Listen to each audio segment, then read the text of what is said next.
Hello बच्चों, good morning. कैसे हैं आप लोग? सब ठीक ठाक चल रहा है।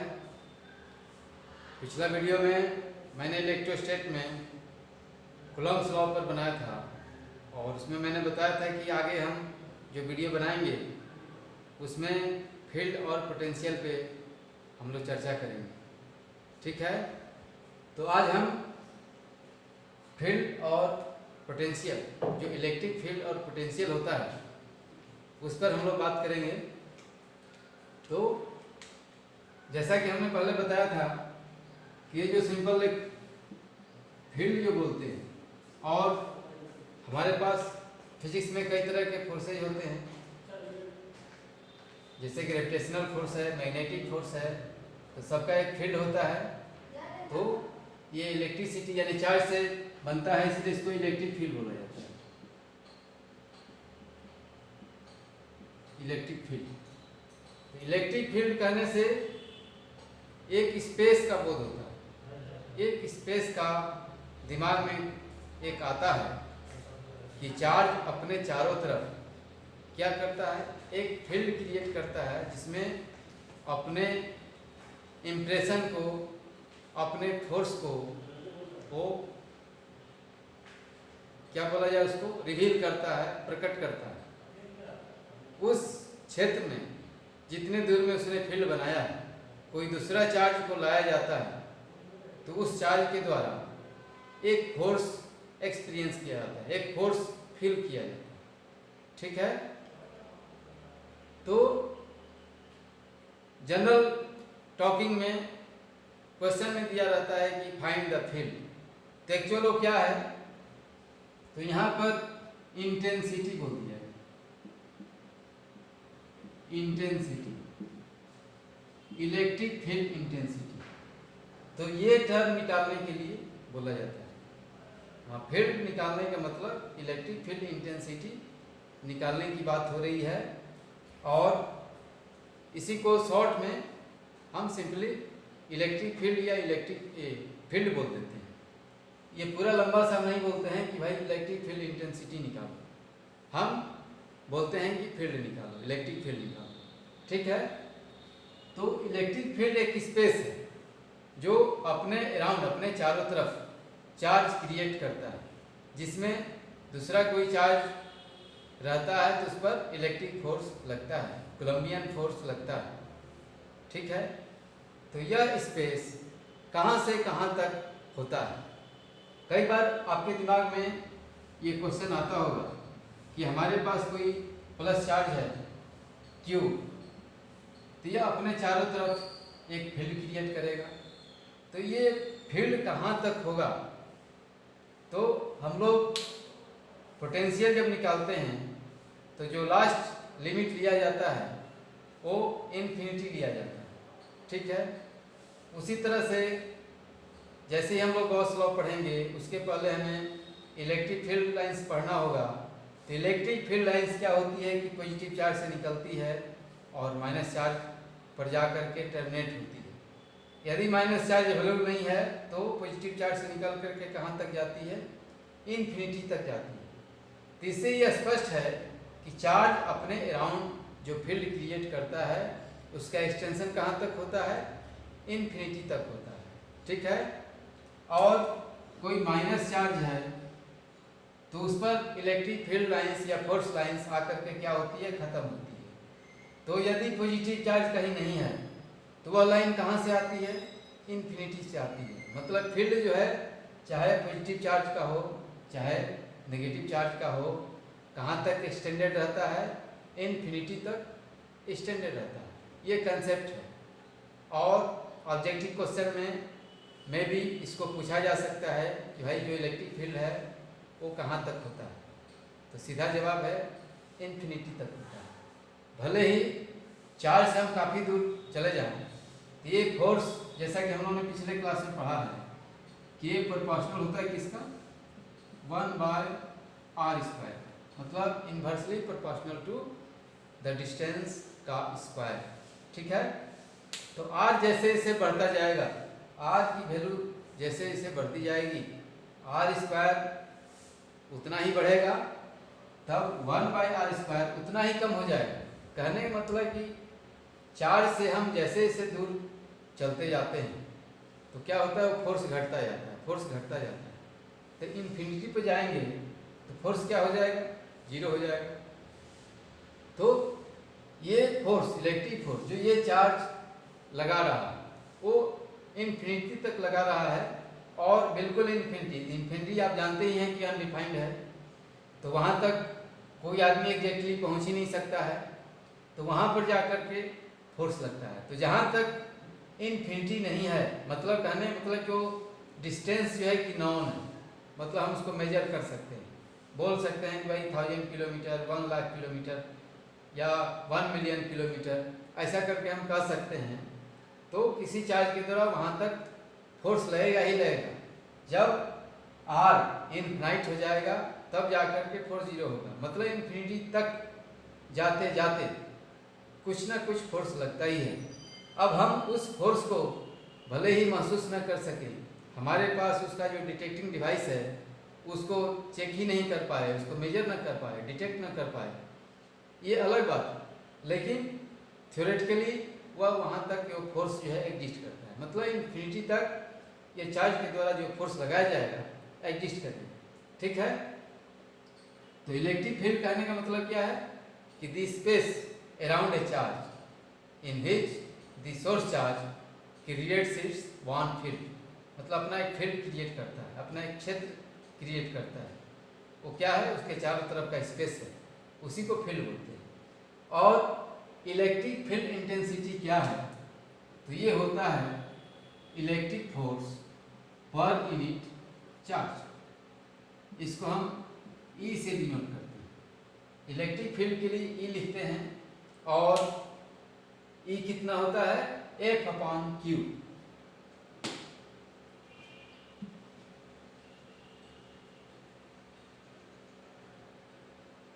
कुछ किताब में वो क्या करते हैं कि इसको Q0 लिखते हैं और एक लिमिट डालते हैं।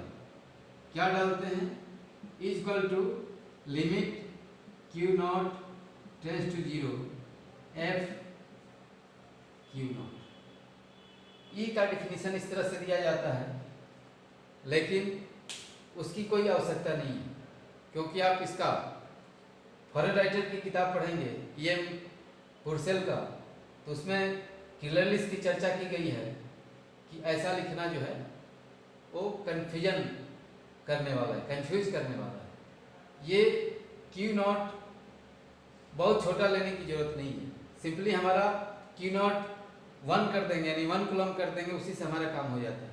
और 1 कूलम का चार्ज कोई छोटा मोटा चार्ज नहीं होता है, क्योंकि एक इलेक्ट्रॉन पर जो चार्ज होता है वो कितना होता है, -1.6 इंटू 10⁻⁻19 कूलम। ठीक है, तो 1 कूलम में -1 कूलम यदि चार्ज हमको लेना है तो उसमें कितने इलेक्ट्रॉन आएंगे, तो आप यहाँ से इजीली देख सकते हैं कितना होगा। 1 कूलम चार्ज ये हो जाएगा 1.6 10⁻⁻19 इलेक्ट्रॉन्स। इस इक्वेशन से ये कितना हो जाएगा, तो मोटा मोटी इसको जब हम ऊपर भेजेंगे तो माइनस पावर का प्लस हो जाएगा 10⁻19 और 1.6 नीचे आ जाएगा।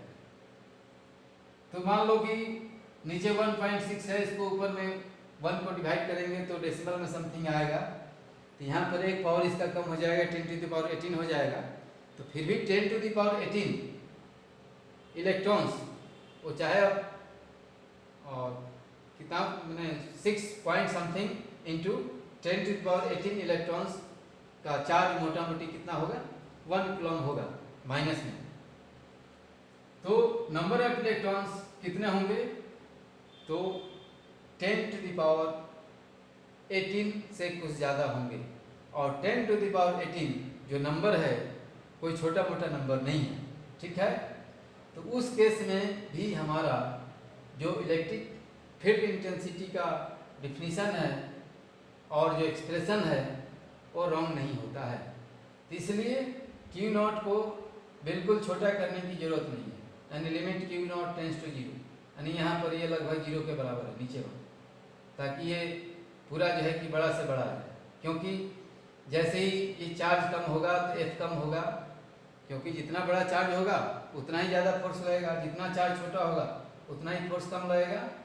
तो इलेक्ट्रिक फील्ड तो हमारा भाई है कि 1 कूलम चार्ज पर कितना लगता है, तो वही इलेक्ट्रिक फील्ड इंटेंसिटी है, जिसको हम सिंपली इलेक्ट्रिक फील्ड बोलते हैं। तो हम क्यू नॉट को सिंपली 1 कर दें तो हमारा काम हो जाता है। इसलिए इस टाइप के इक्वेशन से हमें कंफ्यूज नहीं होना है, कहीं दिया हुआ है तो है, हमको इतना से ही काम चल जाएगा, ठीक है। तो जब क्यू नॉट 1 होता है, 1 कूलम होता है, तो ई कितना होगा, एफ होगा। मतलब ये हुआ कि टेस्ट चार्ज जब 1 कूलम है तो उस पर जितना फोर्स लगेगा वही क्या होगा, उस पॉइंट पर जहाँ की वो क्यू नॉट रखा हुआ है। तो सोर्स चार्ज से मान लो कि r डिस्टेंस पर रखा हुआ है, तो r डिस्टेंस पर जो इलेक्ट्रिक फील्ड इंटेंसिटी है वो कितनी होगी, जितना उस चार्ज पर फोर्स लग रहा है। वह चार्ज कितना है, 1 कूलम है, तो 1 कूलम पर फोर्स लग रहा है, तो वहाँ पर इंटेंसिटी कितनी होगी, उतनी ही होगी, यानी जितना कि फोर्स लग रहा है। E इक्वल टू एफ, तो इलेक्ट्रिक फील्ड हो गया, जिसको कि लॉन्ग में हम इलेक्ट्रिक फील्ड इंटेंसिटी बोलते हैं, और शॉर्ट में सिंपली हम फील्ड से काम चला लेते हैं, बोलते हैं कि भैया फील्ड निकालो। ये चार्ज है और इस पॉइंट पर, जो पॉइंट कहाँ है, r डिस्टेंस पर है, वहाँ चार्ज की ही बात नहीं हो जाती, मैंने करते हैं क्या करते हैं, बोलेंगे कि यहाँ पर q है चार्ज, ठीक है, इसका हम कोई न्यूमेरिकल वैल्यू ले लेते हैं, मान लो कि 10 कूलम ले लेते हैं। तो यहाँ से 100 मीटर डिस्टेंस पर कोई पॉइंट है P, कोई पॉइंट है P, तो P पर इलेक्ट्रिक फील्ड कितना होगा। तो हमने यहाँ डिफिनीशन में बताया कि unit charge, unit positive charge जो क्यू नॉट है उस पर जितना फोर्स लगता है वही इलेक्ट्रिक फील्ड है। अब यहाँ पर P पॉइंट पर कोई चार्ज रखा ही नहीं गया है और हमसे पूछा गया है कि भाई ये चार्ज Q है 10 कूलम का और इसे 100 मीटर डिस्टेंस पर पॉइंट P है, तो P पर हमको फील्ड निकालने को बोला जाए। तो हमें क्या करना पड़ेगा, हमें P पॉइंट पर अपने मन से +1 कूलम का चार्ज ला करके रख देंगे, ठीक है।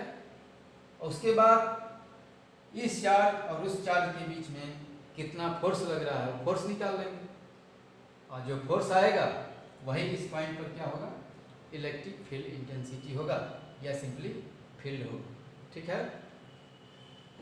तो हम क्या करते हैं, यहाँ पर अपने मन से 1 कूलम का चार्ज रख दिए और फोर्स निकाल लिए, कितना होगा, तो 1/4 पाई एप्सिलॉन नॉट, ये चार्ज है कितना Q, और टेस्ट चार्ज कितना है Q नॉट है, यहाँ Q नॉट कर देते हैं अपॉन डिस्टेंस स्क्वायर।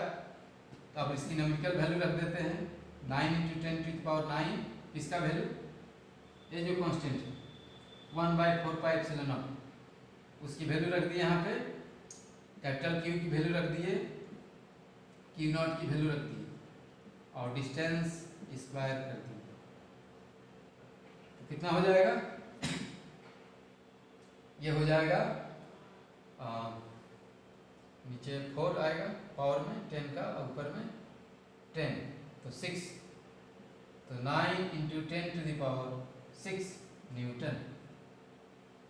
फोर्स कितना आ गया, 9 × 10⁶ न्यूटन। लेकिन हमने जो टेस्ट चार्ज लिया है वो कितना लिया है, 1 कूलम लिया है। तो यही फोर्स इलेक्ट्रिक फील्ड इंटेंसिटी बनता है। तो फोर्स का जो यूनिट है न्यूटन है, लेकिन इलेक्ट्रिक फील्ड का जो यूनिट है वो क्या है, न्यूटन पर कूलम। यहाँ पर देखें F Newton, Q not coulomb, तो न्यूटन पर कूलम, पर मतलब 1, प्रति, हिंदी में प्रति जो बोलते हैं मतलब 1, तो पर यानी 1 कूलम, यानी 1 कूलम पर जो फोर्स है इलेक्ट्रिक फील्ड है, इसलिए उसका यूनिट क्या हो गया, न्यूटन पर कूलम। तो इलेक्ट्रिक फील्ड को क्या लिखेंगे, 9 × 10⁶ न्यूटन पर कूलम। तो ठीक है, कोई भी चार्ज दिया हुआ है, उससे कोई डिस्टेंस दिया हुआ है, कोई पॉइंट डिफाइन किया गया कितने डिस्टेंस पर कोई पॉइंट है, वहाँ पर क्या फाइंड करना है, इलेक्ट्रिक फील्ड को फाइंड करना है। कैसे फाइंड करेंगे, अपने मन से वहाँ पर +1 कूलम का चार्ज रख देंगे, कहाँ पे, जिस पॉइंट पर हमें इलेक्ट्रिक फील्ड निकालना है। ठीक है, और जो चार्ज दिया हुआ है उस चार्ज और ये जो हमने अपने मन से चार्ज रखा है, दोनों के बीच कितना फोर्स लग रहा है, फोर्स निकाल लेंगे और वही क्या हो जाएगा, उस पॉइंट के लिए इलेक्ट्रिक फील्ड इंटेंसिटी बन जाएगा, इलेक्ट्रिक फील्ड बन जाएगा। इलेक्ट्रिक फील्ड का यूनिट क्या है, न्यूटन पर कूलम। ठीक है बच्चों, तो वेरी सिंपल, कोई कंफ्यूज नहीं करना है। इलेक्ट्रिक फील्ड इंटेंसिटी क्या होता है, electric force per unit charge. ठीक है, चार्ज कौन सा होगा, तो प्लस वाला होगा, यहाँ Q0 प्लस है तो प्लस को ही हम जनरली इलेक्ट्रिक फील्ड को ये करने के लिए लेते हैं। उसी से जो फील्ड का डायरेक्शन होगा वो फील्ड का डायरेक्शन होगा। माइनस चार्ज नहीं लेंगे, माइनस चार्ज लेंगे तो फिर हमारा इलेक्ट्रिक फील्ड का डेफिनेशन उल्टा पुल्टा होगा।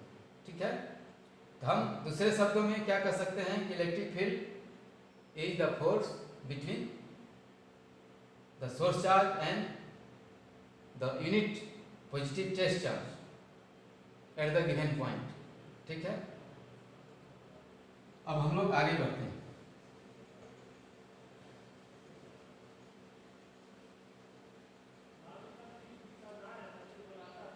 अब इसमें एक टर्म आता है जिसको कि सुपरपोजिशन थ्योरम बोला जाता है। सुपरपोजिशन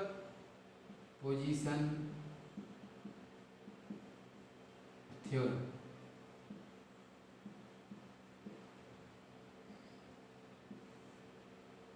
तो हम लोग मैकेनिक्स में पढ़ते हैं जिसको कि हिंदी में बोलते हैं कि बलों की भौतिक स्वतंत्रता या फिजिकल फ्रीडम ऑफ फोर्सेस। ठीक है, तो कोई पॉइंट है या कोई बॉडी है, मान लो कि कोई ये मास का बॉडी, इस पर 3-4 फोर्सेज लग रहे हैं अलग अलग। ठीक है,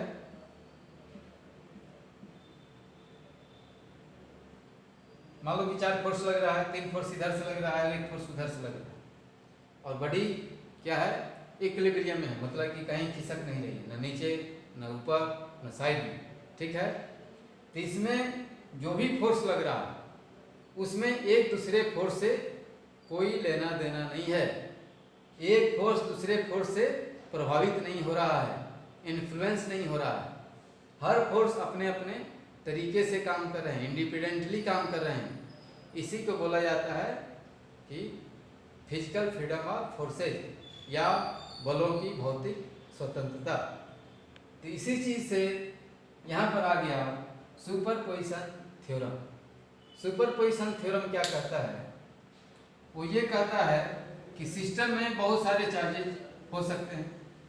मान लो कि 1 चार्ज, 2 चार्ज, 3 चार्ज से लेकर के n कुछ भी हो सकता है। तो बहुत सारे चार्जेज हैं। मान लो कि एक सिस्टम है, इसमें बहुत सारे चार्जेज यानी 1 2 3 4 से लेकर के n तक चार्ज। ठीक है, और यहाँ पर कोई पॉइंट दिया हुआ है P, कोई पॉइंट P दिया हुआ है, और यहाँ पर कोई ट्रेस चार्ज ला करके रख दिया Q0। ये कैसा है, पॉजिटिव चार्ज है, और Q0 इसको ट्रेस चार्ज बोलते हैं। जो चार्ज फोर्स को एक्सपीरियंस करता है ट्रेस चार्ज है, जो चार्ज फील्ड क्रिएट करता है, फोर्स लगाता है, वो कैसा चार्ज है, सोर्स चार्ज। तो हमारे पास सोर्स चार्जेज में बहुत सारे चार्जेज, एक सिस्टम बना हुआ n चार्जेस का, n कुछ भी हो सकता है, 1 2 से लेकर के जितना हमने की वो कल्पना करना चाहें उतना हो सकता है। ठीक है, तो इसमें जो 1 नंबर का चार्ज यानी चार्ज नंबर 1, आइडेंटिफिकेशन के लिए हम चार्ज का एक नंबरिंग कर दिया 1 2 3 से लेकर के n तक। तो 1 चार्ज के द्वारा जिस पर फोर्स लगाया जाएगा उसका हम F1 कर देते हैं, 2 के द्वारा जो लगाया जाएगा F2 कर देते हैं। इस तरह से n चार्ज के द्वारा जो फोर्स लगाया जाएगा उसको Fn कर देते हैं। ठीक है। तो हमने अब पहले चर्चा किया कि एक फोर्स दूसरे का क्या होता है, इंडिपेंडेंट होता है, एक दूसरे से उसको कोई लेना देना नहीं होता। तो टेस्ट चार्ज पर ये सारे फोर्सेज अलग अलग काम करें, इनमें आपस में कोई इंटरेक्शन नहीं है, ठीक है। इस चार्ज पर जो फोर्स लग रहा है, इसमें हर चार्ज अपना अपना फोर्स लगा रहा है, और ये जो फोर्स लग रहे हैं तो एक दूसरे से उनका कोई लेना देना नहीं। अब इसके अंदर जो चार्ज है तो इसमें आपस में भी इंटरेक्शन होता है, फोर्स लगता है, लेकिन इस चार्ज पर, टेस्ट चार्ज पर जो फोर्स लग रहा है, तो एक जो फोर्स लगा रहा है उसका दूसरे चार्ज के द्वारा जो फोर्स लगा जा रहा है उससे उसका कोई लेना देना नहीं है, एक दूसरे से वो क्या है, स्वतंत्र है, इंडिपेंडेंट, ठीक है। तो अब कोई बोलेगा कि Q नॉट पर टोटल फोर्स या नेट फोर्स कितना लग रहा है, तो ये सारे फोर्सेज को हम अलग अलग वेक्टर फॉर्म में रख करके ऐड कर देंगे। क्या कर देंगे, ऐड कर देंगे।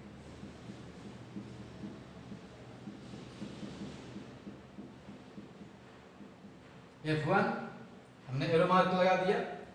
एरो मार्क क्या शो करता है, वेक्टर क्वांटिटी को शो करता है। फोर्स क्या है, वेक्टर क्वांटिटी है। तो F1 हो गया, वन चार्ज के द्वारा फोर्स लगाया गया Q नॉट पे। F2 सेकेंड नंबर चार्ज के द्वारा लगाया गया। इसी तरह से Fn क्या है, nth चार्ज के द्वारा Q नॉट पे फोर्स लगाया गया। तो Q नॉट पे जो